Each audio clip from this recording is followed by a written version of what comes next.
Não entrei para o futebol para ser profissional de futebol.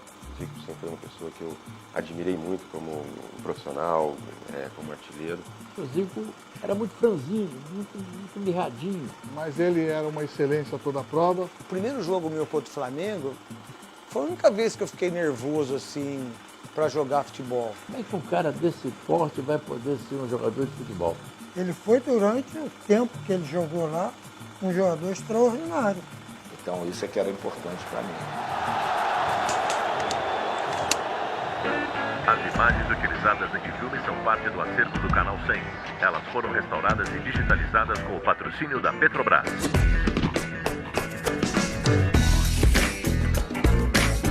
Para uma ponta de lança africana.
Vencedor na vida, no Flamengo e agora com a herança da camisa 10 da seleção.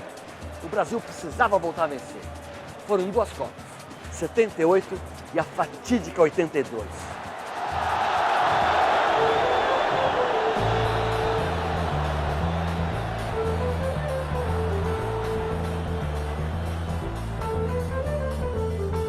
Zico foi à Copa do Mundo de 78 no momento no qual ainda se firmava na equipe treinada por Cláudio Coutinho. Por razões físicas e uma suposta interferência no comando da CBD na escalação do time, perdeu a posição de titular no 3º jogo para Jorge Mendonça, mas passou a entrar no decorrer das outras partidas. A seleção teve de contentar-se com a decisão do 3º lugar, conquistada após ficar empatada em pontos e com menor saldo de gols que a anfitriã Argentina, após a vitória por 6-0 sobre o Peru, o grande escândalo do torneio. Nós estávamos saindo, ganhamos de 3 da Polônia, tomamos o banho e fomos para o ônibus. Inclusive eu me recordo, o capitão Coutinho, naquela época, estava na frente do ônibus em pé, nós começamos a ouvir o rádio, porque não tinha televisão ainda lá no ônibus. Começamos a ouvir o rádio e aconteceu aquilo tudo, nós ficamos altamente decepcionados, porque logo no começo deram a bola para o Munhoz, o ponta-direita, aquela velocista do Peru, ele chutou na trave e não deram a bola mais para ele, né? Conclusão, nós sabíamos que não ia dar. Agora, nós ficamos muito surpresos, porque pela primeira vez, o nosso presidente Avelange permitiu que o horário fosse diferente. O jogo da Argentina fosse depois do nosso, eles já sabiam o quanto de gols que eles tinham que fazer vencendo o Peru, para nos superar.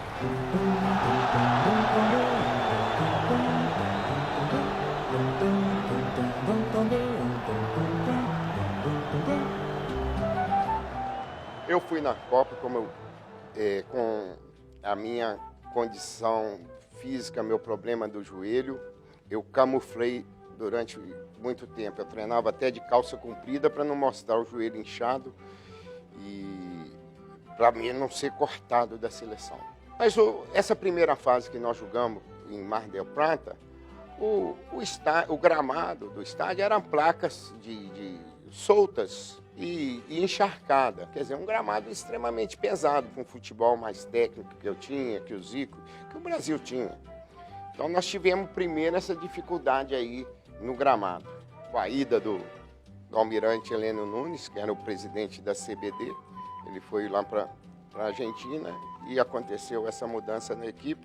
Aí eu fiquei de fora, o Zico também ficou de fora, Zico voltou mais na frente, eu voltei somente no terceiro lugar contra a Itália.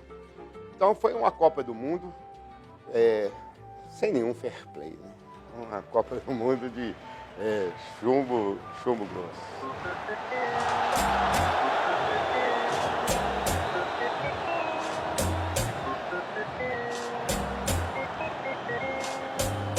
Eu acho que o Zico deveria ter estado na seleção brasileira de 74, porque nesse ano eu trabalhava no Rio de Janeiro e acompanhava muito o Zico, que estava começando a explodir no Flamengo.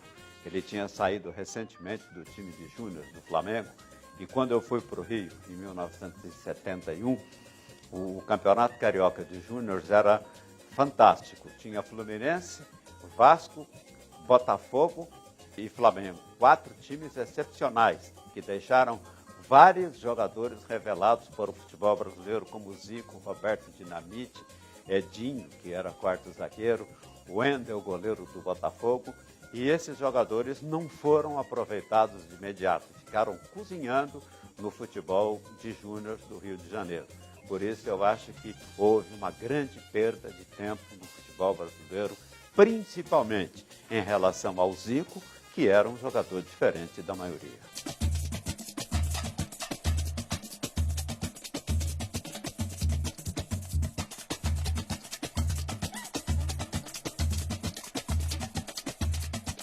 A seleção de 82 é lembrada como um time dos sonhos, com craques que poderiam ter feito nesse ano o mesmo que a seleção de 70 fez, com um futebol acima da média e com grandes talentos. Um time base que tinha Valdir Pérez, Leandro, Oscar, Luizinho e Júnior, Cerezo e Falcão, Zico, Sócrates, Serginho e Éder. No comando, o mestre Tele Santana. Eu, hoje, tenho uma análise em termos táticos. A gente vira treinador e procura analisar o que aconteceu. Então, não é nenhuma crítica, né? Porque a minha inspiração sempre foi o Tele como técnico. Foi um dos grandes profissionais que eu tive a felicidade de trabalhar. Em nenhum momento complicava, só ajudava. A gente jogou durante 3 anos com o Tele de uma forma, com Leandro às vezes, Edivaldo, o Getúlio, do outro lado lá o Júnior, Pedrinho. Tinha o Paulo Isidoro, tinha o Tita pela direita, tinha o Éder, Zé Sérgio, tanto é que era o Paulo Isidoro e Zé Sérgio, os titulares. No meio era o Cerezo, Sócrates, eu, às vezes jogava o Renato, jogava o Vitor, chegou a jogar, mas sempre 2 caras pelos cantos, o da esquerda sempre mais avançado, da direita voltando, ajudando. O que aconteceu?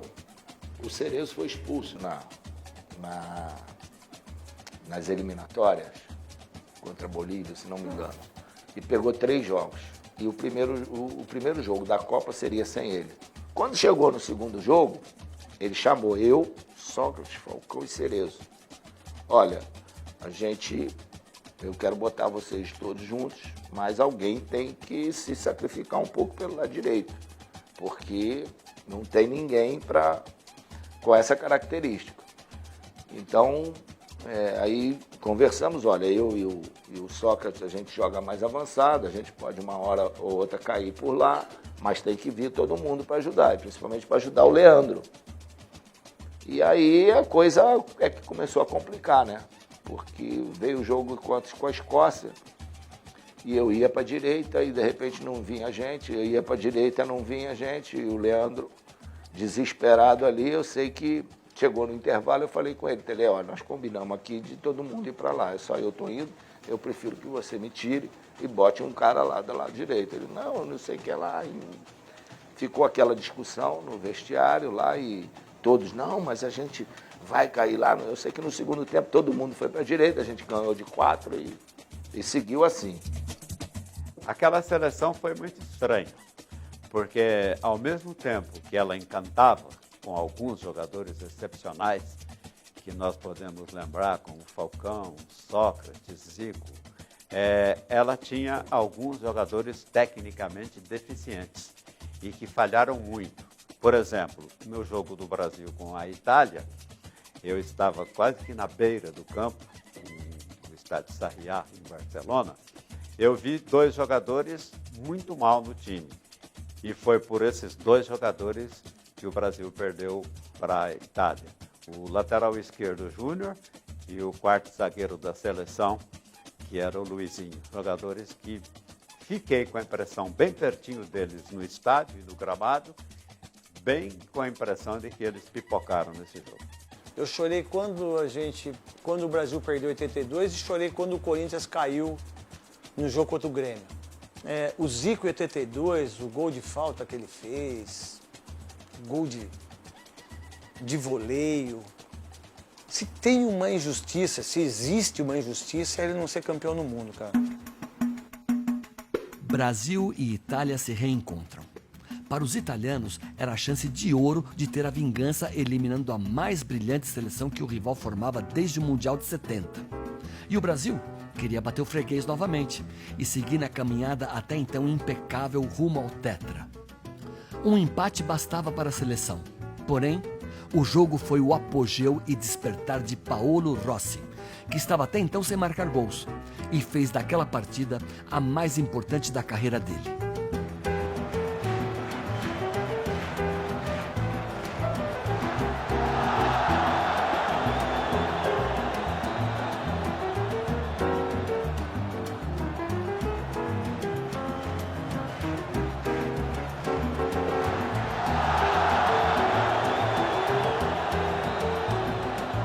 Eu acho que o grande erro foi esse, foi a parte tática, de tirar a subida do Leandro, não ter ninguém para acompanhar o lateral e o primeiro gol já surgiu dali, o Cabrini chegou dali livre, sem ninguém. Então, eu acho que esse foi o grande erro. A gente, lógico, tecnicamente, todo mundo, mas a gente não teve tempo para treinar esses 4 jogadores. Eu acho que, como técnico, o Tele deveria chamo 3 e deixar um fora. Para não mais tirar o Paulo Isidoro ou o Tita, quem quer que seja, pelo aquele lado, sem treinamento, durante a competição, eu acho que foi fatal para a gente, em termos táticos, em termos de conjunto. Agora, em termos de qualidade, a gente se superava e tal. Foi um time que encantou todo mundo fala isso, todos os jogadores tiveram sucesso. Esses caras deram show, nos representaram muito bem. Nós temos um ânimo novo. Teve a choradeira, teve a decepção, teve a raiva, mas eles entraram pela história pela porta da frente. Aquilo que o Platini dizia em 95. Eu não consigo lembrar de quase ninguém do time de 94 tetracampeão do mundo. Eu lembro do Tafarel e lembro do Romário, do Bebeto. Mas se você me perguntar dos reservas do Brasil da Copa de 82, 13 anos depois, eu vou escalar o time inteiro reserva. Porque foi aquele time que a gente conseguiu guardar nos olhos e no coração. Perdeu a Copa, mas conquistou o mundo. Então a derrota do Brasil foi a derrota do futebol brasileiro e do futebol bem jogado, um futebol que implica risco. Tinha problemas, todas as equipes têm problemas. Num dia de profunda infelicidade, aconteceu aquilo que o Marco Tardelli da Itália disse. Se jogássemos 20 vezes contra o Brasil, perderíamos 19, menos em 5 de julho de 82 no Sarriá. Eu chorei na minha vida 2 vezes num campo de futebol por causa do resultado.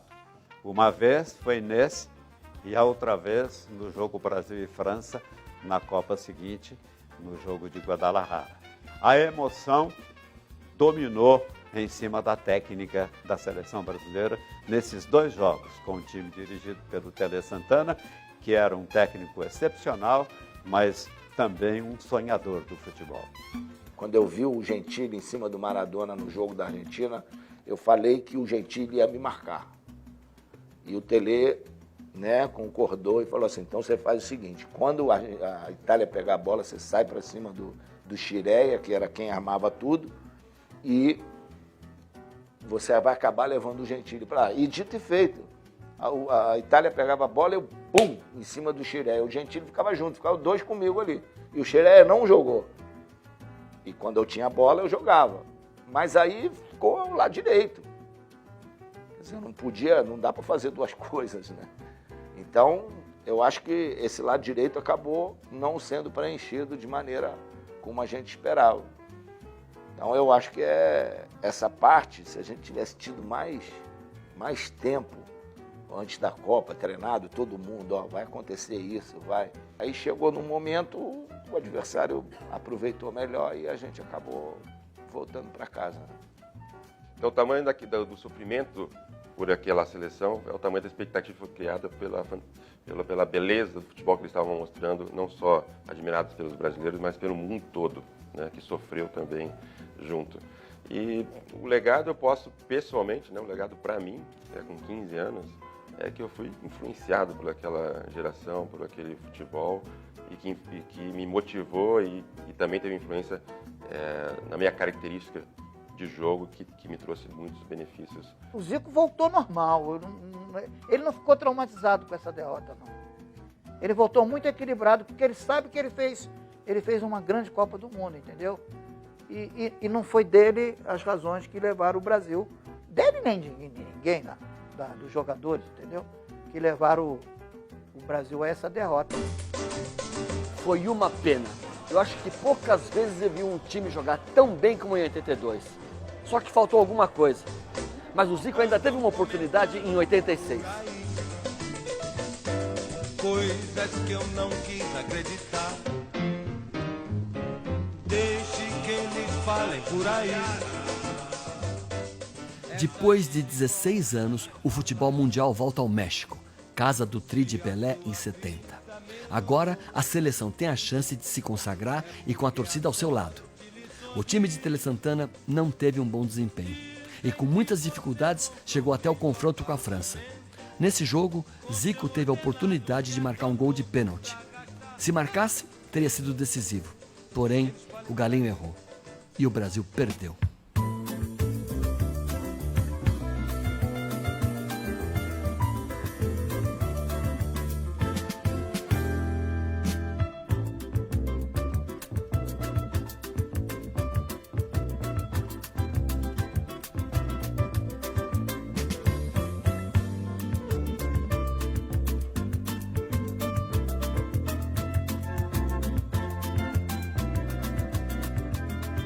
Quem era o batedor de pênalti da seleção brasileira? Era ele. Mas com a ausência dele, quem estava batendo os pênaltis? Era o Careca, era o Sócrates, era o você.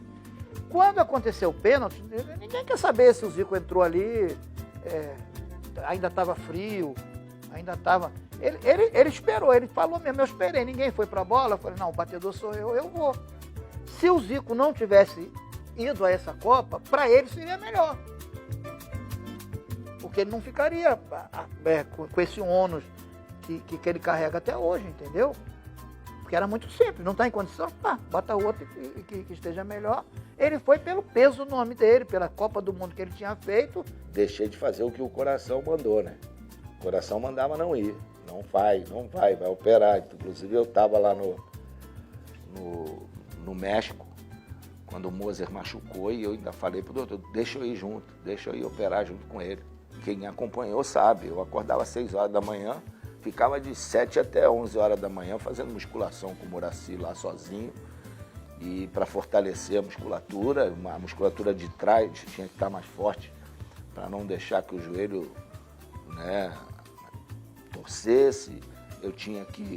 Não podia me apoiar na perna esquerda, porque eu não podia botar o corpo todo, então tinha que ter uma série de cuidados, treinava separado, e o fato de treinar separado já levava o técnico a uma certa desconfiança, que eu entendo perfeitamente. E o Zico não tinha capacidade para aguentar as partidas mais, pela recuperação que ele teve. Então ele entrava quase nos últimos 15 minutos das partidas, os 20 minutos. A geração dele não teve sorte. Ele jogava pra caramba. E merecia ter uma Copa do Mundo no currículo dele. A grande marca que fica foi aquele jogo da França, que eu entrei e na hora que o Tele me chamou, quando você está no banco, imagina você joga a tua carreira inteira titular, quando está no banco você até entrar no jogo, e aí ele me chamou e eu aqueci, o time está pronto e tal, e de repente ele segura aí. Quer dizer, já te freia, né? Porque dá aquela dúvida se você vai entrar ou não. Aí você esfria ali e tal, aí fica esperando e nada. Aí daqui a pouco ele me botou e tal. E aí no lance seguinte que eu dei a bola, teve o pênalti. Eu bati mal, bati quase que no meio do gol. E o Bates fez a defesa. E essa marca que fica, né, na vida da gente, né? O cara acha que o Brasil perdeu, foi porque eu não perdi o pênalti lá. Então é aquele negócio, é o Barbosa em 50, é o Cerezo em 82 e tal. Gente que perdeu o pênalti em 94, mas o Brasil ganhou, ele não sabe nem quem bateu.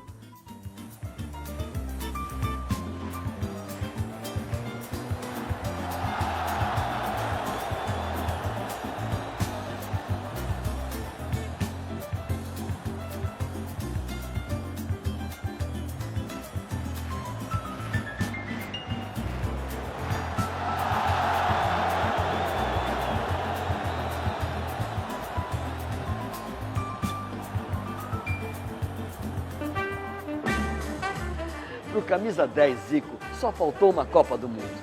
Mas o futebol do Galinho é pura arte, capaz de seduzir até as torcidas adversárias.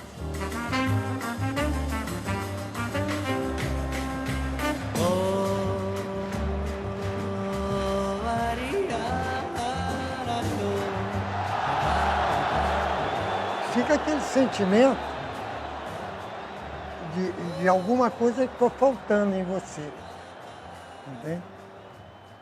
Quer dizer, pô, eu fui artilheiro, eu ganhei campeonatos aqui e tal, e não fui campeão do mundo. Mas não é porque não fui campeão do mundo que o cara não vai ser considerado um fenômeno. Não, nada disso. Se a gente fizesse tudo que a gente quer, seria uma beleza, não é? A gente só faz aquilo que nós podemos fazer. E às vezes a equipe não tem capacidade para chegar onde a vontade de todos seria que chegasse. E não faltaram recordes. Maior artilheiro do Flamengo.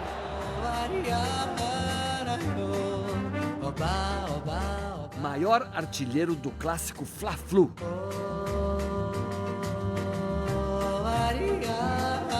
Maior artilheiro em uma partida no Maracanã.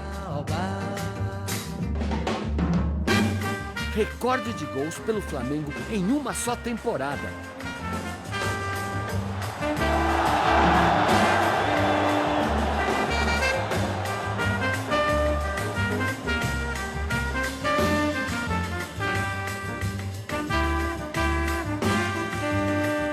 Esse samba que é misto de maracatu, é samba de preto velho, samba de preto tu.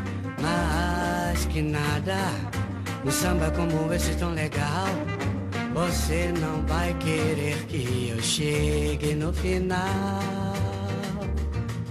Oh, oh, oh, oh, ariara, oh, oba, oba, oba.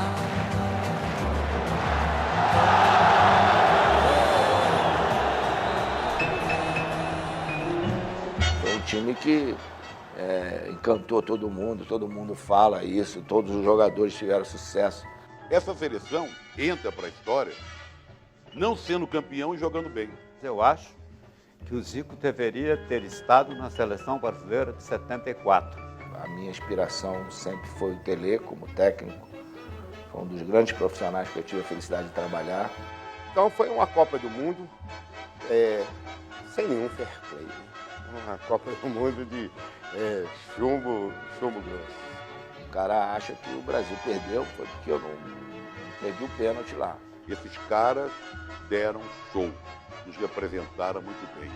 O Zico, se tem uma injustiça, se existe uma injustiça, é ele não ser campeão do mundo, cara. E essa marca que fica, né, na vida da gente, né?